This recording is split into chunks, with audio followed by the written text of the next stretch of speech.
Let's dive into the fascinating world of comparative and superlative adjectives. These are essential tools in our language that help us express differences and extremes in qualities. First, let's talk about comparative adjectives.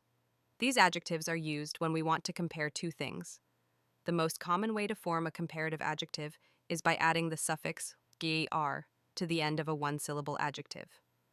For example, if we take the word tall, we can say, John is taller than Mike. Notice how we simply added "er" to create the comparison. Now, if the adjective ends in "e", like large, we just add "are". So we say, this box is larger than that one. Easy, right? For adjectives that have two syllables and end in "y", we replace the "y" with "ir". Take the word happy. We can say, she is happier today than she was yesterday. But what about adjectives that are longer, those with two or more syllables? For those, we use more or less before the adjective.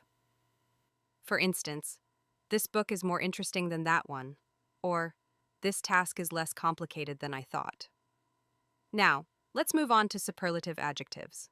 These adjectives are used when we want to indicate that something has the most or least of a specific quality among three or more items. Superlatives are typically preceded by the definite article, the. To form a superlative adjective, we often add est to one-syllable adjectives. For example, fast becomes the fastest. So we can say, Usain Bolt is the fastest runner in the world. If the adjective ends in e, we just add saint. For example, large becomes the largest. We might say, this is the largest pizza I've ever seen. For two-syllable adjectives ending in y, we again replace the y with iest. So happy becomes the happiest. You could say, she is the happiest person at the party. When it comes to longer adjectives, we use most or least. For example, this is the most beautiful painting in the gallery, or that was the least interesting movie I've ever watched. Let's look at some examples in sentences. For comparatives, you might say, my brother is taller than I am, or this winter is colder than last year. For superlatives, you could say, Mount Everest is the highest mountain in the world, or she is the smartest student in the class.